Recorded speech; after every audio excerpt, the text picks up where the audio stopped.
Assalamualaikum warahmatullahi wabarakatuh.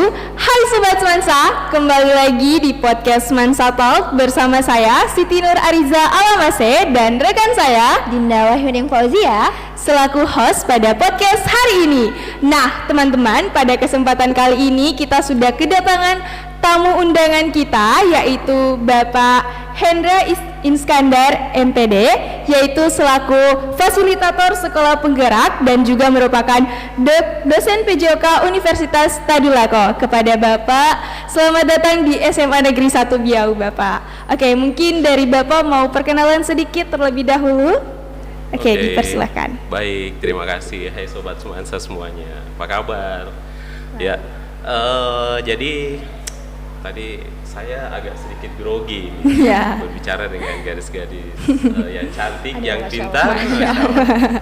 Ya, jadi saya perkenalkan, saya Hendra Iskandar. Saya selaku fasilitator sekolah penggerak di salah satu sekolah dampingan saya adalah SMA 1 Biau. Dan hari-harinya itu saya di Universitas Tadulako di program studi PJKR, dan selain itu saya juga di KONI Provinsi Sulawesi Tengah, karena kebetulan berada di lingkungan olahraga, jadi banyak mengurusi olahraga di lingkungan itu. Ada beberapa cabang olahraga. Ya, tentunya mengharapkan prestasi besar untuk prestasi olahraga Sulawesi Tengah, dan banyak anak-anak dari Kabupaten Buol itu sudah punya prestasi olahraga di sini dan sudah mewakili Sulawesi Tengah di ajang event nasional. Waduh, keren banget ya teman-teman. Oke, jadi teman-teman, Bapak Iskandar ini merupakan fasilitator sekolah penggerak. Nah, salah satunya itu di SMA Negeri 1 Biau ya Pak. Nah, Bapak, untuk pertanyaan pertama, Ariza mau tanya ke Bapak. Nah, selama di SMA, selama Bapak menempuh sekolah di jenjang sekolah menengah pertama, aktivitas apa sih yang Bapak lakukan? Oke, ya, jadi kalau ceritanya ini panjang sekali. Ya, karena SMA-nya itu saya ada dua. Jadi satu di tempat kelahiran saya di SMA 1 Pancarjang. Ya, jadi Pancarjang itu ada di Kabupaten Sidrap. Ya, karena alhamdulillah kita diberikan prestasi oleh Allah Subhanahu Wa Taala, makanya kemarin dapat kesempatan sebagai atlet PPLP sepak bola di Sulawesi Selatan. Keren banget ya Pak. Ya, makanya dari situ saya pindah kelas kemarin itu pindah ke SMA 7 Makassar. Jadi kami di PPLP, saya prestasinya di cabang olahraga sepak bola. Kebetulan kemarin itu dapat seleksi, kita lolos ke sana. Nah, makanya terpanggil untuk ke situ. Jadi 2 tahun di SMA 7 Makassar. Nah, jadi dari situlah awalnya saya berkiprah di dunia olahraga. Jadi bermulai dari prestasi tersebut ya Pak? Betul. Gitu. Jadi kira-kira pengaruh dari aktivitas yang telah Bapak lakukan selama di masa SMA tersebut, pengaruhnya untuk sekarang ini itu apa sih Pak? Ya, pengaruhnya bahwa prestasi itu ternyata sangat luar biasa. Iya, betul sekali. Prestasi masa sekolah itu potensinya sangat luar biasa, yang bahkan sampai saat ini saya masih membawa prestasi itu. Wah, luar biasa sekali ya Kak Dinda. Makanya saya yakin Sobat Semansa semua ada yang lebih dari itu nanti. Wah, ya dicatat nih teman-teman Semansa, harus dicatat nih. Jadi saya cerita sedikit ya. Ya, silakan Pak. Itu. Saya selesai di SMA 7 Makassar, keluar dari PPLP dan cabang olahraga sepak bola, saya dapat waktu itu dapat rekomendasi bebas tes masuk di Universitas Negeri Makassar. Wah, keren banget.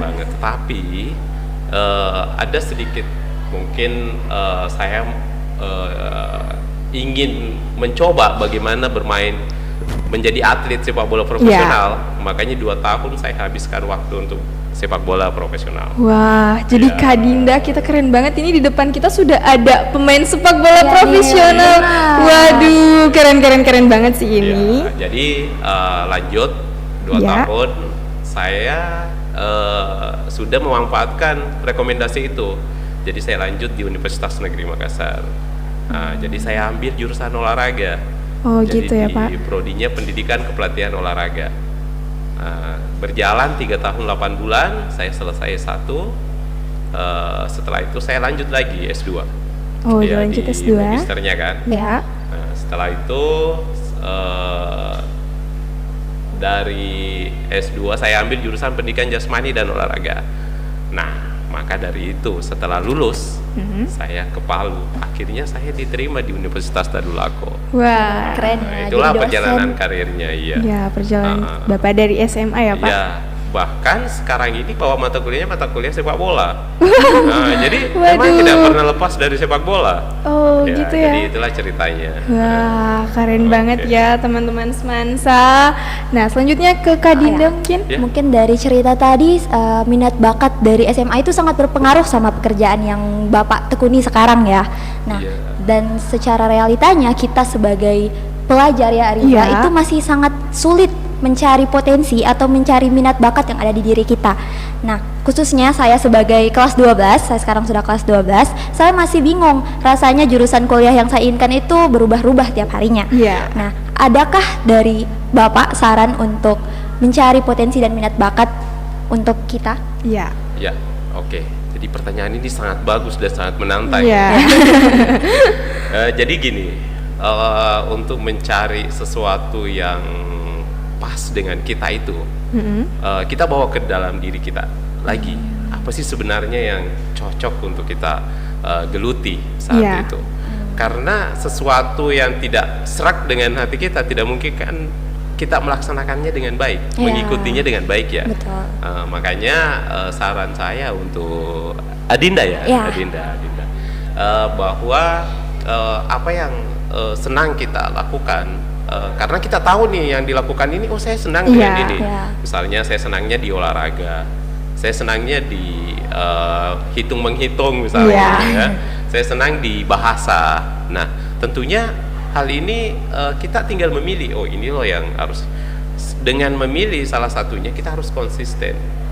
Pada saat kita sudah memilih, maka kita betul-betul mengejarnya sampai kita meraih kesuksesan itu. Oh, gitu ya. Karena kalau kita berubah-ubah, oh saya mau lagi ke sini, saya mau ke sini, itu tidak akan bisa menghasilkan sesuatu yang Iya, positif. sulit sih Iya, ya. karena harus ada sesuatu yang kita geluti, Iya, kita konsentrasikan, kita bawa untuk masa depan kita seperti apa. Ya, oke. Namun biasa kalau kita sudah dapat apa yang kita suka nih Pak, Ya. terus restu orang tua lagi yang Iya. Ya. membatasi. Kendala lagi ya, kendala biasanya orang tua harus anaknya harus diikutkan maunya Ya. orang tua. Ya. Sedangkan maunya orang tua itu tidak tentu sesuai dengan keinginan kita. Ya. Itu bagaimana Pak? Ya, nah ini banyak yang terjadi Ya. di sekitaran kita. Sebenarnya tinggal bagaimana respon orang tua setelah kita meyakinkan mereka, ya. Karena kalau kita tidak meyakinkan mereka, dalam artian meyakinkan begini, saya sudah menggeluti misalnya di olahraga, saya harus punya prestasi yang bagus di olahraga itu. Iya. Sebagai Bukti bukti ya. bahwa Iya. oh saya sudah berprestasi ini, Iya, betul, saya harus betul. didukung Iya. di sini, kan? Nah, tapi kalau kita tidak ada bukti bahwa kita mau ini, artinya tidak ada tiket kita Iya, untuk betul sekali. meminta restu Iya, ya, meminta betul, restu. betul. Oh, saya mau restunya seperti ini. Nah, itu yang terjadi, sehingga makanya tadi saya bilang pada saat kita masuk di tingkat SMA mungkin ya, kita langsung memilih salah satu, saya mau berprestasi di olahraga. Nah, kita geluti dengan baik, konsentrasinya kita di situ. Nah, Ya. sehingga akan ada prestasi dan itu akan menjadi Menjadi tiket, tiket, ya. sebagai dukungan orang tua kita. Karena siapa sih yang tidak mau melihat orang Iya. tua, siapa yang tidak mau melihat anaknya berhasil? Ya betul. Iya sih, betul Apalagi kan sekali. sekarang sosial media yang menjadi bahan informasi yang sangat penting ya. Olahraga dia dapat prestasi, dia dapat medali, status sosial berubah dari situ. Nah, begitupun dengan bidang-bidang lainnya. Nah, kan bisa dengan mudah Iya. dipublikasikan kan. Nah, itu yang terjadi. Makanya jadi apa namanya ya? Kita sebagai anak ya, ke orang tua selalu harus memberikan yang terbaik untuk mereka. Memberikan contoh, memberikan bukti bahwa kita bisa diandalkan. Nah, mungkin itu. Selanjutnya dari Ariza, mau tanya nih, Pak, hobinya sekarang ini itu apa sih?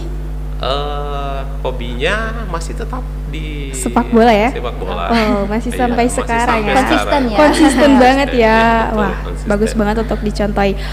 Oke, selanjutnya mungkin pesan dari Bapak untuk kita seluruh masyarakat SMA 1 Biau, terutama untuk siswa-siswa yang ada di SMA 1 Biau. Ya, oke.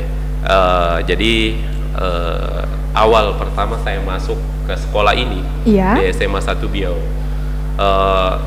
saya merasakan sesuatu positif di sini, melihat potensi anak-anak SMA 1 Biau. Karena potensi itu dilihat hanya melihat dari apa yang Iya. keseharian mereka lakukan. Saya lihat di SMA 1 Biau ini mereka siswa-siswanya punya potensi dalam Iya, artian betul sekali. dia memiliki semangat belajar. Saya pertama masuk di dalam kelas langsung merasa bangga bahwa Wah. oh ternyata SMA 1 Biau ini memiliki potensi yang sangat besar, ya. Keinginan anak-anak siswa-siswa semansa yang luar biasa untuk belajar, dan melihat dari saya banyak bercerita ya dengan Pak Kepsek, Ya. ya, bagaimana prestasi olahraganya, oh ternyata luar biasa. Dan bahkan Ya. bukan hanya prestasi olahraga yang Di luar. di ini, bahkan prestasi di sisi akademik Ya, itu sangat betul. luar biasa. Betul Makanya sekali, saya Pak. saya sangat berbangga bisa menjadi fasilitator di sekolah ini. Wah, Ya. keren Keren sekali banget ya. Sekali. Satu pesan bahwa sebagai seorang peserta didik, bahwa kita harus selalu belajar dan terus belajar. Ya, betul Ya, sekali. karena usia kita sekarang ini ya, itu adalah usia belajar. Iya, betul. Jadi dari sisi itu kita akan mendapatkan potensi diri kita seperti pertanyaannya Dinda Iya. tadi. Apa yang menjadi potensi kita untuk bisa memilih mana yang terbaik. Nah, di sini tempat kita untuk memilih apa yang akan saya lakukan untuk masa Ke depan depan, saya iya. ke depannya. Terus yang kedua, skill yang dikembangkan.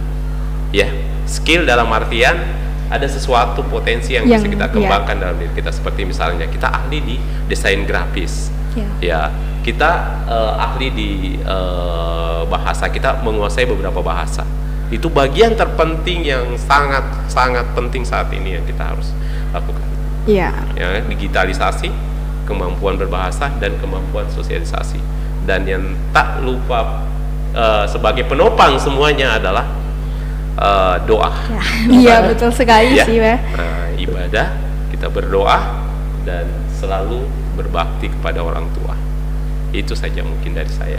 Oke. Tetap semangat dan tetap fokus dalam belajar. Iya. Ya. Terima kasih Apalagi atas satu pesannya, lagi. Pak. Satu Oke, lagi. dari Dinda itu Ya, satu lagi saya mau sampaikan. Oh, masih ada, silakan, Pak. Kita sebagai siswa peserta didik dari SMA 1 Biau itu harus berbangga.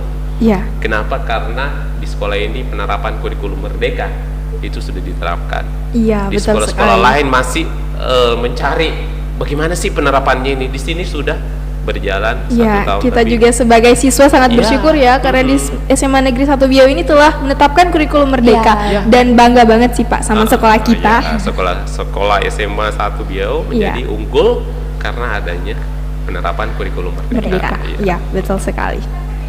kayak Oke. terakhir nih Iya. sebelum kan tadi sudah ada pesan, tentu ada kesan nih. Tapi sebelum Iya. ke kesan, Dinda masih penasaran nih terkait Bapak.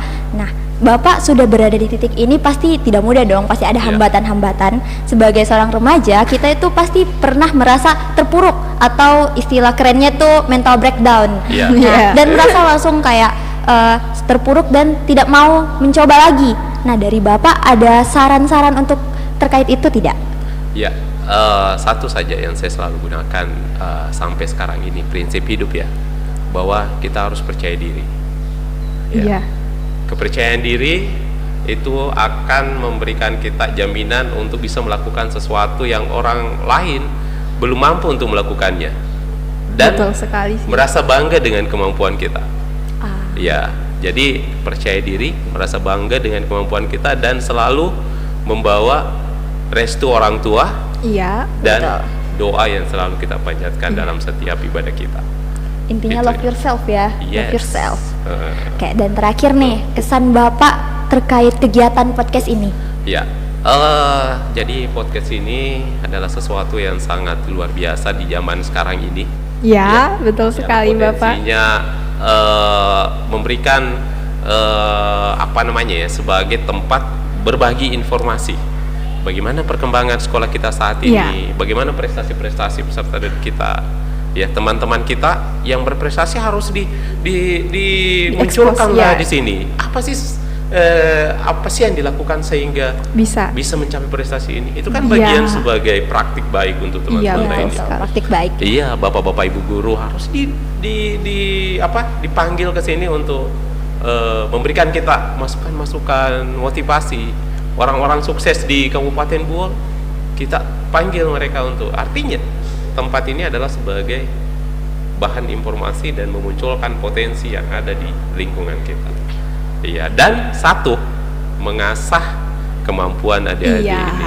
Saya merasa bangga loh. Ini pertama saya berkomunikasi di podcast di sosial media saya dengan pertanyaan-pertanyaan yang sangat luar biasa. Iya, wah. Dan satu sebenarnya yang bingung, saya kadang menjawab pertanyaan-pertanyaan tadi, ada senyum-senyum dan Oke, mungkin itu saja ya. Oke, mungkin itu saja untuk sesi podcast kita hari ini. Saya ucapkan terima kasih kepada Bapak telah meluangkan waktunya untuk kita. Nah, teman-teman Semensa Talk, sampai ketemu lagi di podcast kita selanjutnya. Bye-bye.